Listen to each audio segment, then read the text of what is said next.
Is the rock that, what I read to you from the Gospels, supposedly it was there.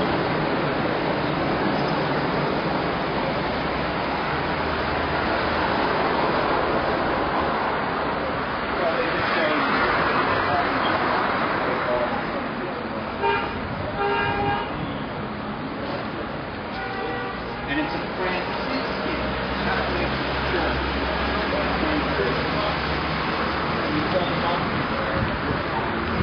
Will you see?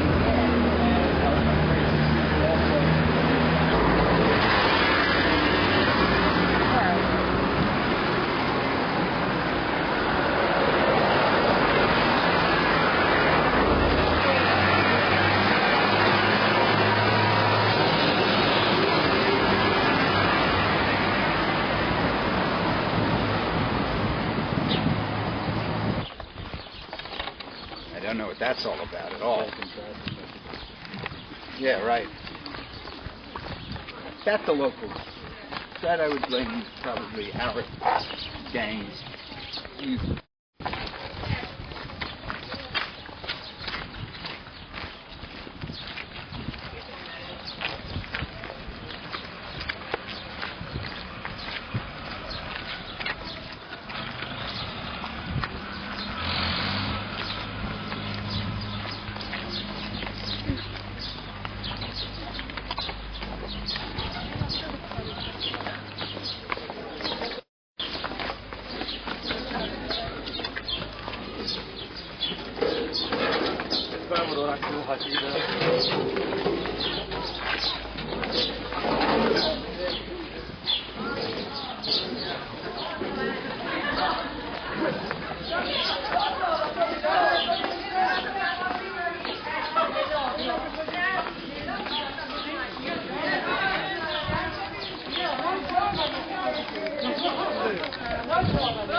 That were decorated the gate itself, and that's the lions that you see.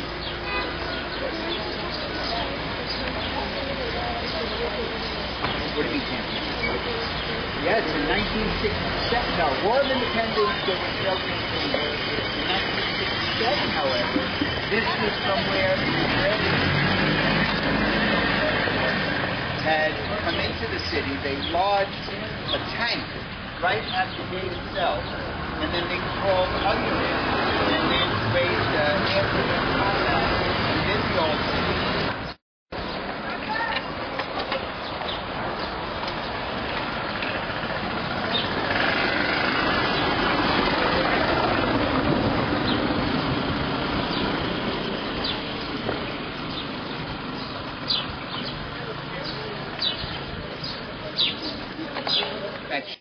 Is the Temple Mount. What goes on the Temple Mount are sacrifices. In order to sacrifice an animal, you would take the animal and you would mikveh the animal. the mikveh was the Bethesda pool. And so the Bethesda pool was filled with what substance on a sheep's skin? Lanolin. The lanolin was used to soothe the wounds of a leper and anyone with skin diseases. So it's not unusual that Jesus would have found at the Bethesda pool a leper that he would have cured. But there's more importance in that story. Because in John 5, where this story is told, it also says that Jesus told this person that he may pick up his mat and walk away with it. Now, it was a Shabbat, and it emphasizes that it was Shabbat. So what are we saying here? He's saying that Jesus is breaking the laws of the Shabbat. He's telling another Jew to pick up a mat, carry it on this day, and break the law. Why is that significant in terms of the Gospels? Well, if you look at the history of the relationships in terms of what did the Jews have any responsibility in the crucifixion of Jesus, I believe that the Gospels was getting to a point here where it was saying that yes, Jesus was, the crime that he was committing against Judaism was that he was telling somebody else to work on Shabbat.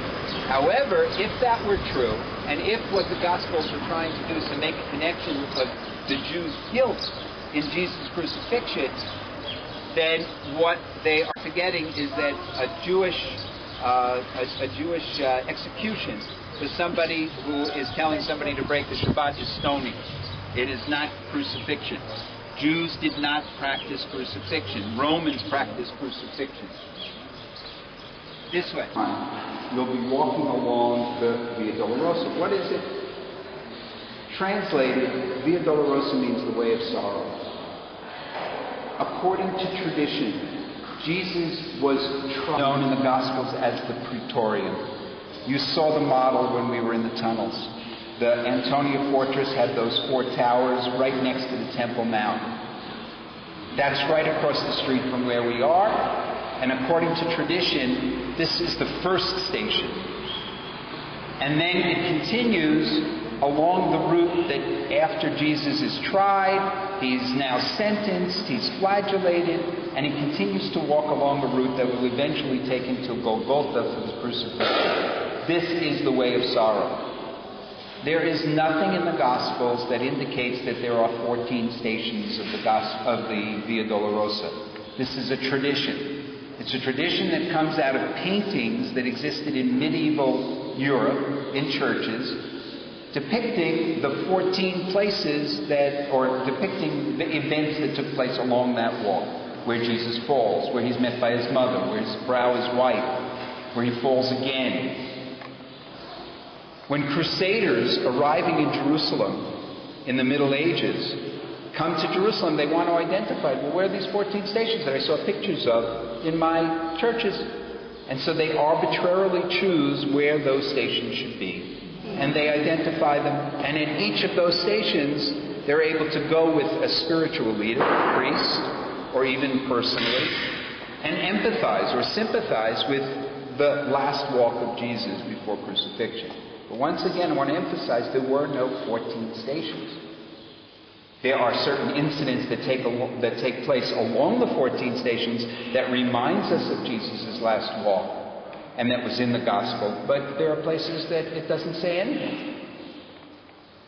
Remember also, Jerusalem has changed many times over since the time of Jesus. It didn't look like this. This is Turkish Jerusalem that you're walking through right now.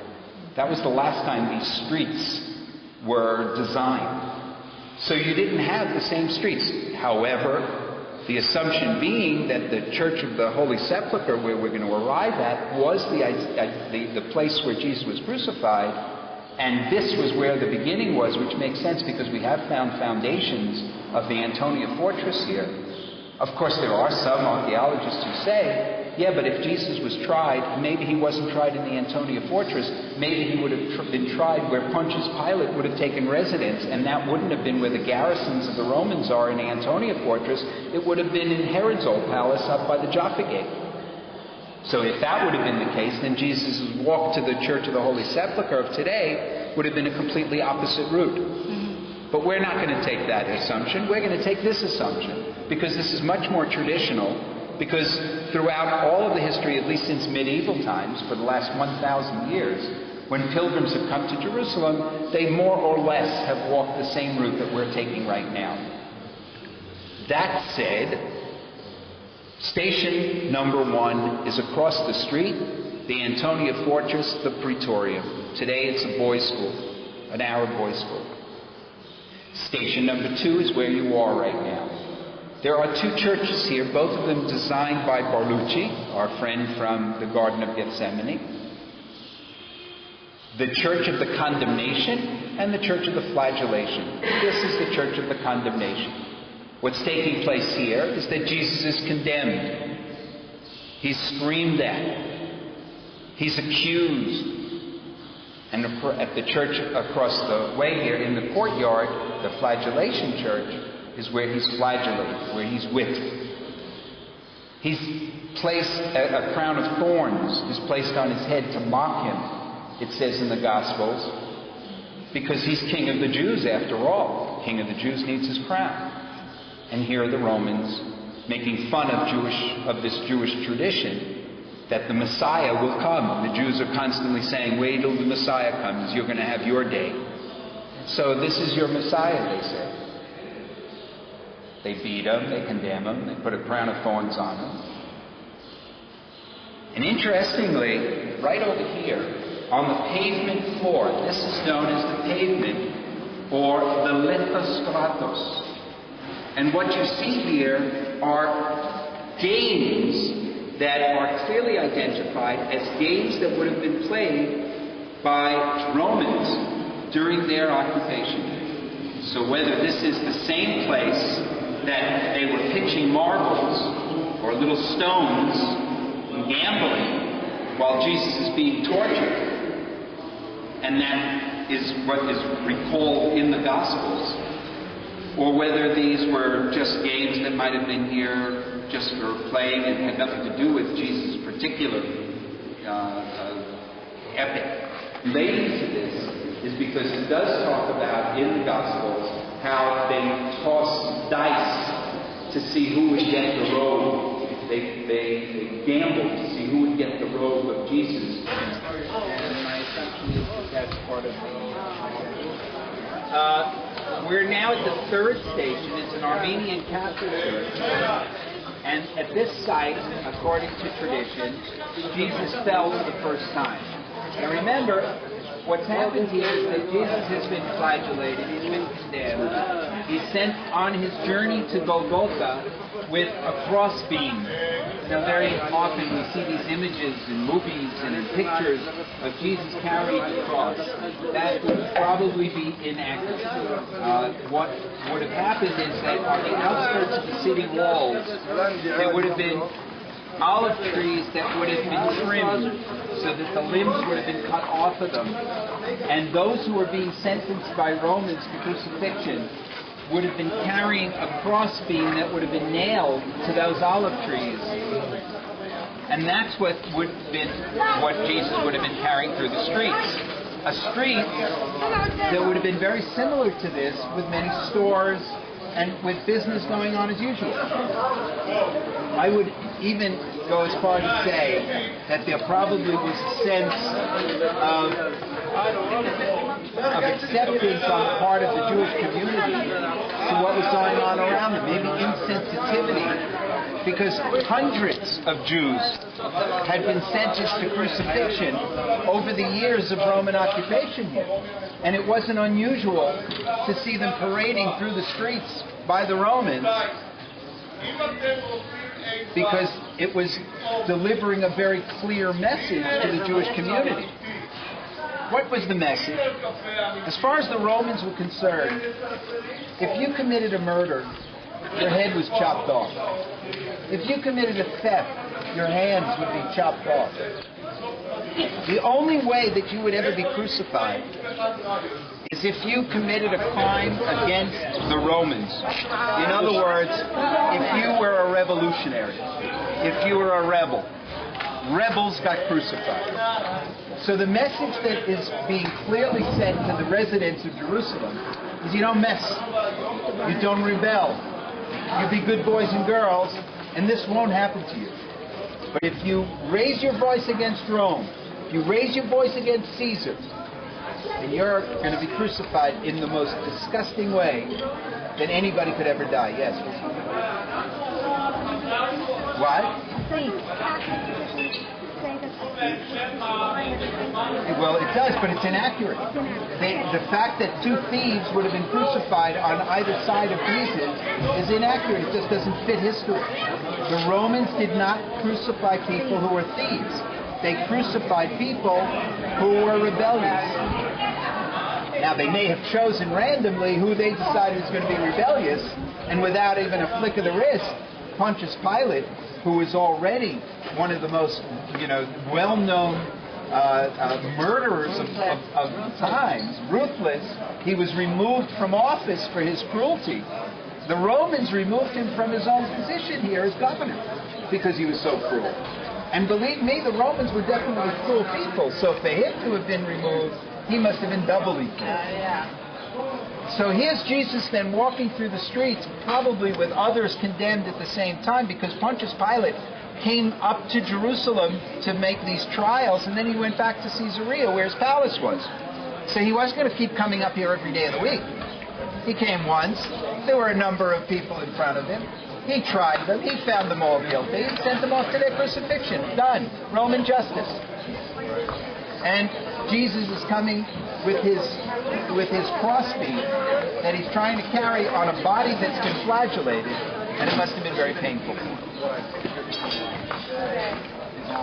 And then only when he gets to the outer part of the city walls, Golgotha, where he's crucified, is his crossbeam hammered to the tree, and then his crucifixion would have looked more like this, not straight up, but it would have been more where he would have been bent out of shape, like this. There would have been a cube of wood that would have been placed on his wrists, and he would have been hammered through the wrists, not through the hands. The palms would have torn. Right. There would have been a piece of wood that would have been placed under his hip, so his body didn't just hang. And his both legs would have been put together with a cube of wood also, and hammered through the both ankles. And that would have been this cruel method of a crucifixion. The death of an individual, of a victim, was through asphyxiation. The longer they hung, the more their innards closed in, until finally they couldn't breathe anymore and they died. It was a slow, agonizing death.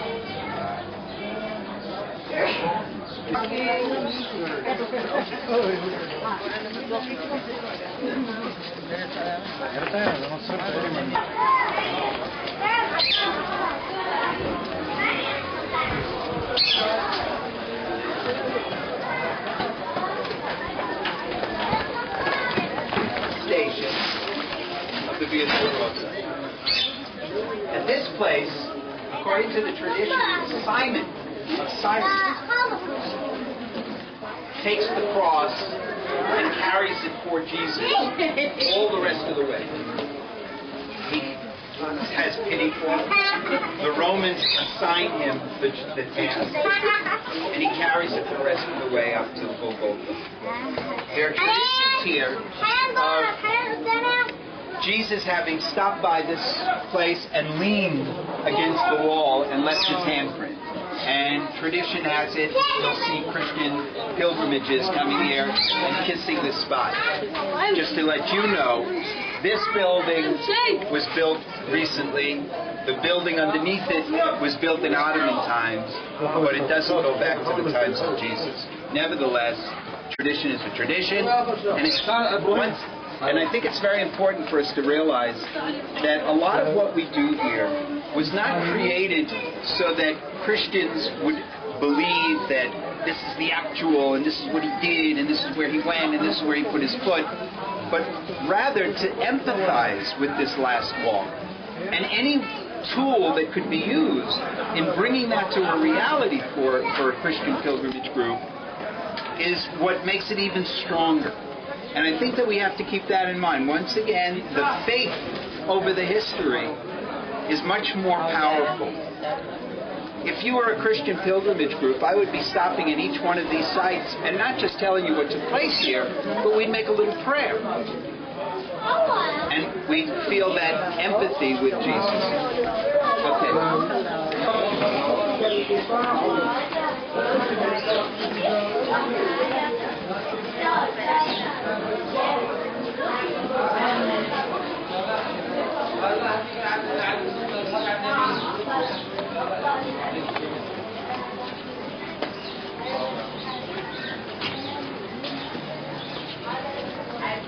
Over to here as well, so we don't block the store.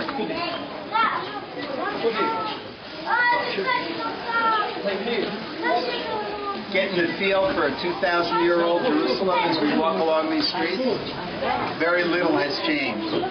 At the sixth station, within Christianity, there's probably no more of a sensitive spot to remember women's mercy and the sensitivity of women in general. And it's here that the wiping of Jesus' brow at the sixth station, Veronica is remembered. Not that there was a person named Veronica. Veronica means, and she had mercy, and she felt for, and she sympathized for. And there was a woman who wiped Jesus' brow. And so Christianity, I think, empathizes, and I should say even emphasizes this woman's love for mankind, and particularly for the sensitivity of this moment in Jesus' life, that when he needed a helping hand, he's getting it. This way. This way.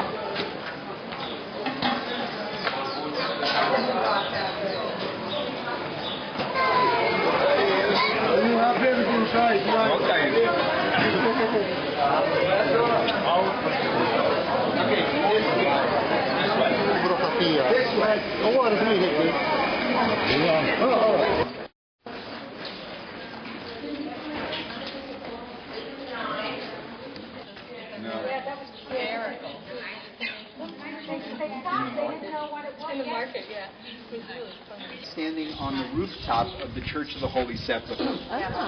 Now, I should tell you that the Church of the Holy Sepulchre is misnamed. It should be called the Churches of the Holy Sepulchre, and it should be called the Campus of the Holy Sepulchre, because there are 5 different Christian denominations that lay claim to this site. There are the Coptics, who you see right across the street here. The Coptics from originally Egypt are here on the rooftop because by the time they got here, the guys downstairs in the church itself wouldn't give them a place. So they established rooftop residence, and they have a little monastery there. The Ethiopians did the same thing. This is theirs, where we are right now. This is an Ethiopian Christian rooftop monastery. Each one of these rooms that you see here are where the monks are living, some of them with their wives. To this very day. This rotunda that you see, yes, this rotunda that you see here is the original rotunda, or the original basis for the rotunda, that was built by Helena when she built the original Church of the Holy Sepulchre. What you see back here, and if you step back, you'll also be able to see these large rotundas. Those are part of the more modern Church of the Holy Sepulchre that has nothing to do with the 4th century, but came about after the Crusaders and after. When we go into this church, you'll be able to look up, and I'll remind you that we stood on its rooftop when we're inside, and you'll get a much better perspective of what the size of Helena's church was. Inside the chapels that we'll be walking through, they're both Ethiopian chapels. And then we'll get to the plaza when we come down the stairs into the plaza outside the entrance to the basilica itself. And then we'll go into the basilica where we'll meet up with the Armenians, the Greek Orthodox, and the Latin. So 5 in all different Christian denominations that sometimes fight with each other. Really? So much so that back in the days of 1900, there was a fire in this church that gutted out the entire church. It was devastating. When they returned, everybody was land grabbing. You know, maybe you forgot how much I had before. The Turkish authorities had to step in, and they passed a law within the Turkish government called the status quo law. It's still in effect to this very day. The status quo law simply states that nobody's allowed to take more than what they had. And that's it. You can't encroach upon another's territory. At various times throughout the periods from 1900 till this very day, there have been conflicts between these Christian sects. Prime example, the Coptics a couple of years ago wanted to come through here and use the staircase that will go down to get to the basilica. On a cold, rainy, winter's day, you can imagine that would be very significant for them. Instead of having to walk all the way around in the marketplace and come around from the other side, they wouldn't let them do it. They brought it to court.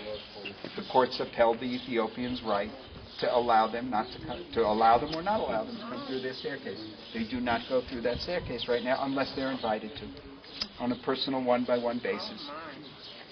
It's a very serious status quo. Well, when you say it's not very Christian, it's not very American Christian, but when you look at the world of Christianity and you look at the wars that have taken place between Christian sects, look at the Crimean War.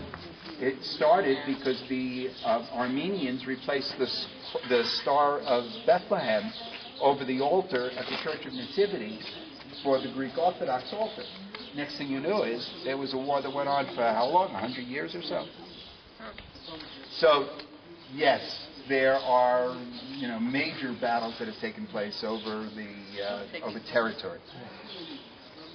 I'm going to tell you here, because it's a very comfortable place to talk, that the speculation as to why this is Golgotha has to do not so much with it looking like a mountain that has the shape of a skull, but rather that more than likely where Helena built her church was in the very heart of what had at one time been a quarry that Herod would have used to build Jerusalem, to build the temple even.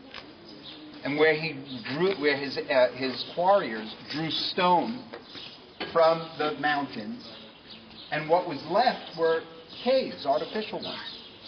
And once Herod's people stopped using it as a quarry, very common in Israel at the time, they began to use this ex-quarry as a cemetery. And they began to bury bodies into the cemetery. Because one of the things that you're going to ask me, and is going to be very strange to you, is you're going to say, well, how is it that Jesus was crucified in the same place that he's buried? From where he rose. I mean, just coincidence? No, nothing coincidental about it. Because the Romans would have had absolutely no problem in desecrating a Jewish cemetery by crucifying people. They're even finding humor in the whole thing. So more than likely, Jesus was crucified where we are, and more than likely, at one time, this was a quarry, and that answers that question. We're going to go in right now to the Ethiopian chapels. Follow me.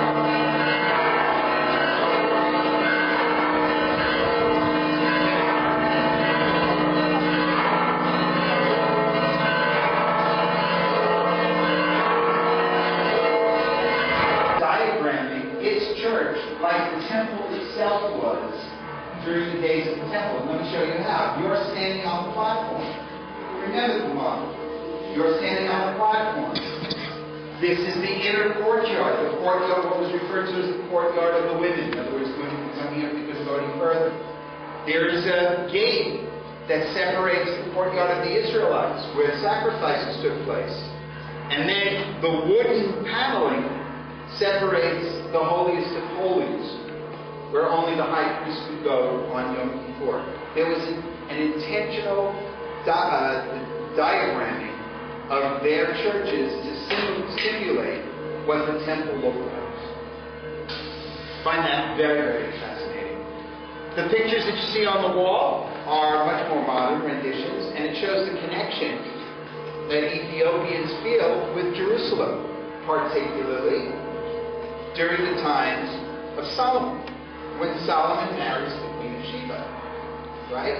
Comes in from, where's Sheba? Ethiopia. We're going to continue out. As a matter of fact, most of the building you see here is Crusade. Even though we'll be talking about Helena and how she identifies this place and builds the first church here in the 4th century, most of it was destroyed except for a few things that I'm going to show you. Otherwise, it's mostly Crusader in structure. Who destroyed it? Persians. The Arabs destroyed it. And then rebuilt during the days of the Crusades. The plaza that we're in right now was it was developed and built during the Crusader times. Because of what I was telling you before about the constant battles between these different Christian denominations, the key that you enter into the building with, the doors, is held in the hands of a Muslim family so that the Christians won't fight each other as to who should have the right to have the key to the Holy Sepulchre. We'll talk more on the inside. Men, you're going to have to take off your hat. At the 11th station of the Via Dolorosa. The 9th through the 14th stations are all within the complex. This site that we're at right now is Roman Catholic in this chapel. This chapel over here with all of the hanging urns and lamps is Greek Orthodox. At this site, Jesus is stripped once more, and at this site he's crucified. The 11th and 12th. For Christians, this is the most holy site in Christendom. The ceiling is mosaic tiles, gold inlaid, done by the Russian Orthodox, and cleaned up very recently.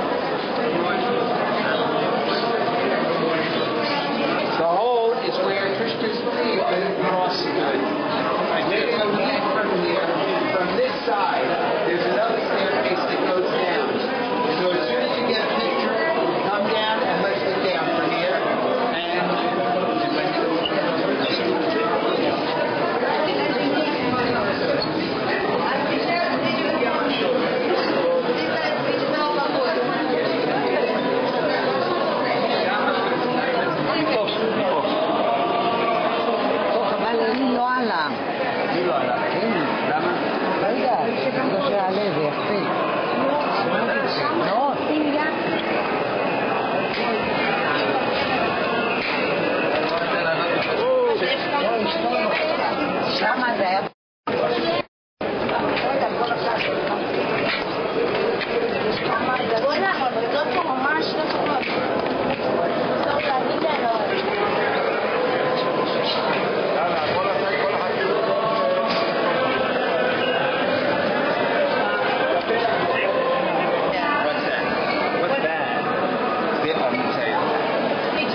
identifies is the tomb that Jesus was buried in. According to the tradition, his body was taken down from the cross. His body was prepared and washed on that stone that Jody and Denise, you didn't hear me tell you of. That stone. And then his body was carried and buried in the tomb. What would have a tomb looked like? Remember when we were driving to Dalia del Carmel, and on the road we stopped and we looked over it and we showed you the tomb with a rolling stone? Yes. Well, that's what this would have looked like. Over the course of centuries, the rest of this mountain has been carved away, and what would have been left would have been just the tomb. But Jesus is not there. Jesus rose, according to the gospel.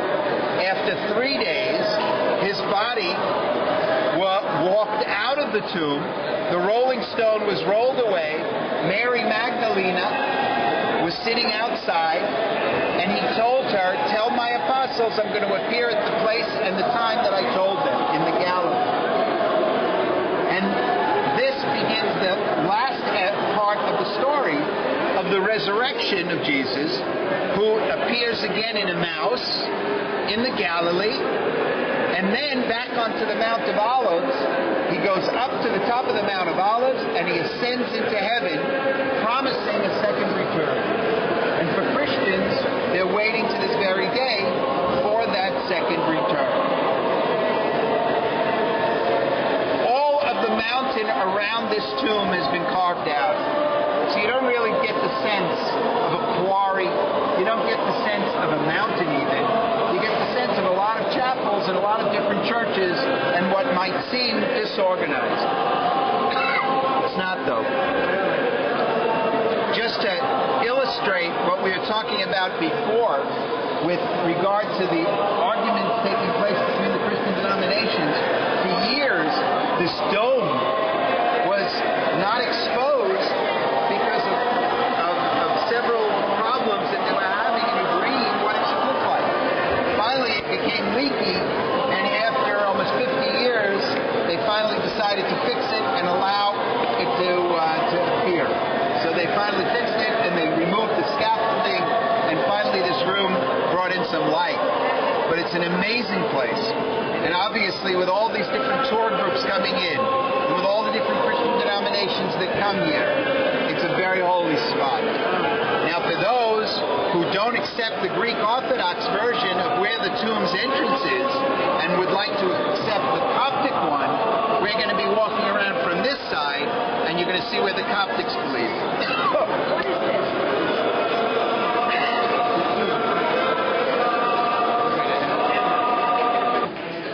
The Roman Empire sees Constantine rise as the new emperor of Rome. Mother Helena, a devout Christian. She adopts it, she loves it, she believes in it, she has dreams of it. And one night, as Constantine, her son, is older and is towards the end of his life, he dreams of crosses. He sees the cross, he sees Jesus on the cross, and he accepts Christianity. He becomes a devout Christian himself. He announces that from now on, the entire Roman Empire will no longer believe in many gods, they'll believe in one God, and that one God will be the Christian God. And Christianity spreads throughout the Roman Empire.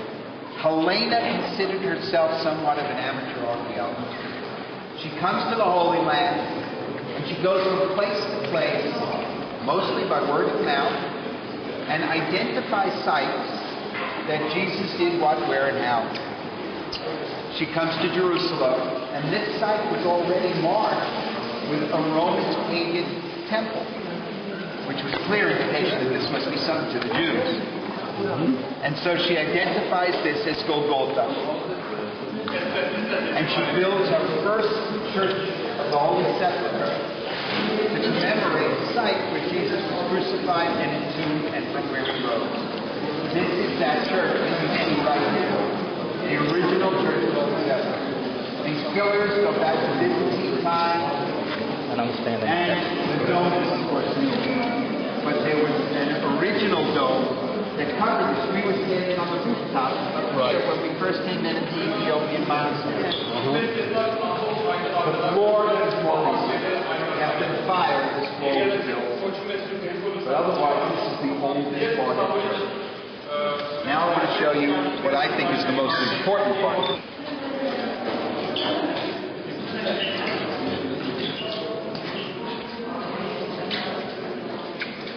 This little chapel here, sometimes referred to as the Chapel of the True Cross. Of the True Cross. There was already a legend that the original cross that Jesus was crucified on was found in this area. From then on, we selling pieces of the real cross. You can still buy pieces of the true cross. More important, though, it's not because that's what this is all about, and not because it's used as a chapel even to this very day, nor is it because of these beautiful frescoes that you can see parts of on the walls from the Crusader times. But for me, what makes this so significant is what you see here, and that is the signs of the deed of quarry. There is no question in my mind that that's what this was. And it gives proof to the theory that quarries were being used as burial sites. That Golgotha, the place of the skull, meant that there were lots of skulls around here. That this was used as a Jewish cemetery. And that Jesus could have been crucified and buried in this cemetery because others would have been crucified here, as we have written documentation from that time that Romans were crucifying in cemeteries. And so this gives the credibility to the fact that this would have been a cemetery. So as you look here, I think that it identifies and answers some of the questions you may have as to the proximity of the tomb, the crucifixion, and Golgotha. We're going to go up this way.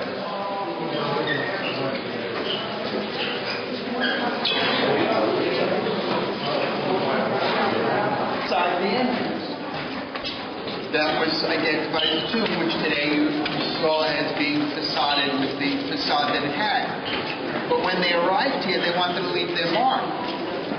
They carved into the walls these crosses that are Crusader crosses from 1,000 years ago, their way of saying Kilroy was here.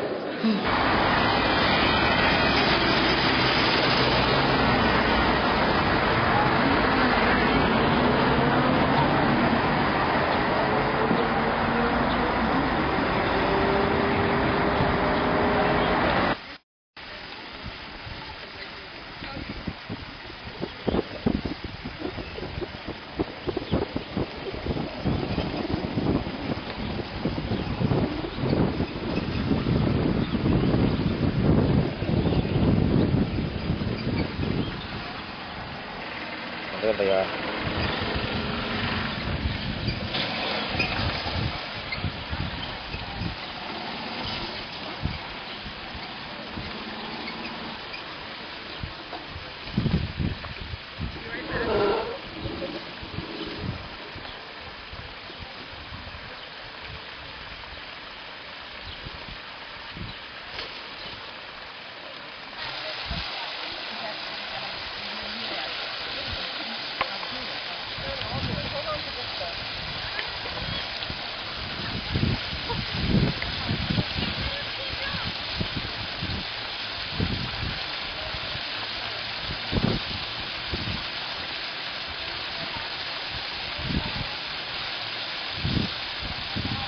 We come all around the world to get ourselves dirty. What a heck of a tide commercial.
Oh, we got nothing. Oh, yeah. Oh. Are your hands? Oh. What happened? She lost the cap. Yes. All right, so take some and push it in your mouth. What happened? You reached for it. I thought you lost the cap. What happened?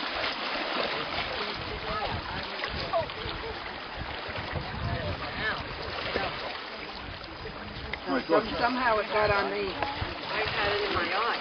Oh, did you lose the cap?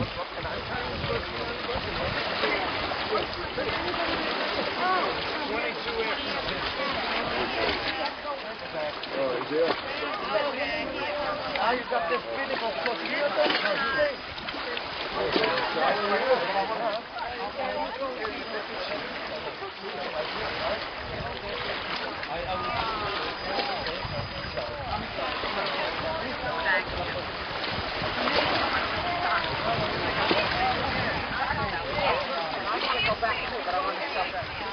Sorry.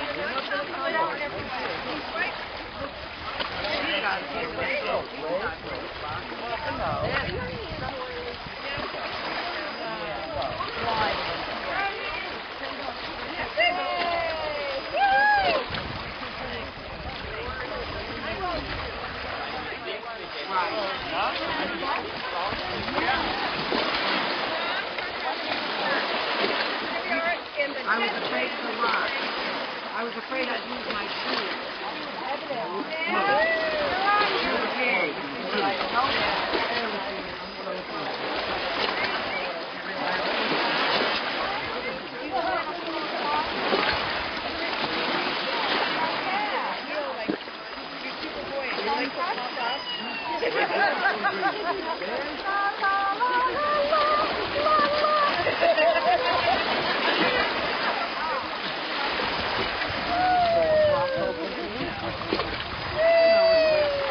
Take a picture of the crystal or something?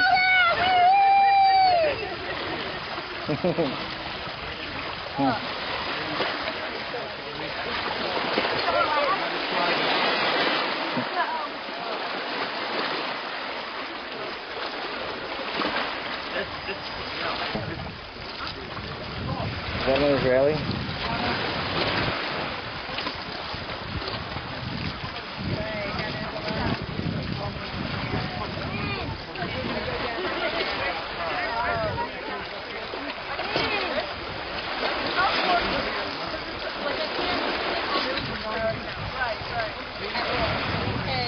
Like if I try reading, but I could lay out here, lay out in the ocean or wherever it's close. It's water all around me. Oh, yeah, you're laying on the beach on board here. Yeah, I know.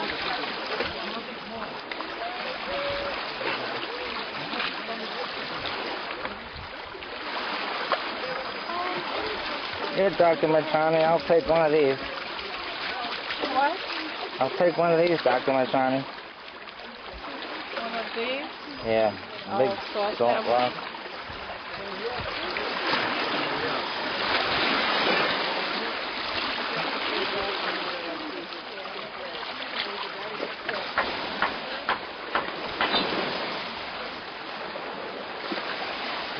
Hard crystal. Otherwise, this one is going to make it take away. But leave it right there. Don't touch it. Watch out.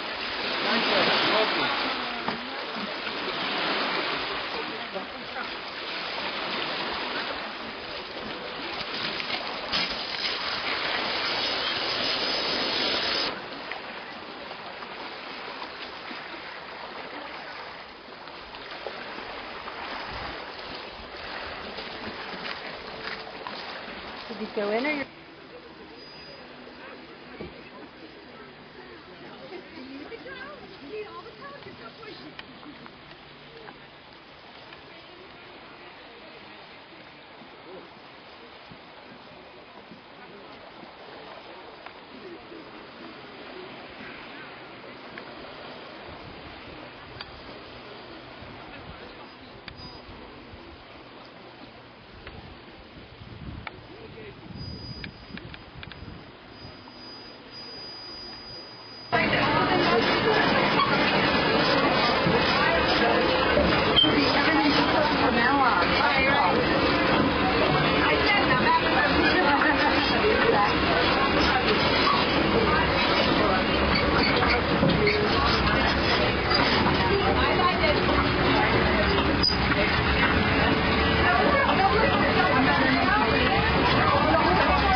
Yeah.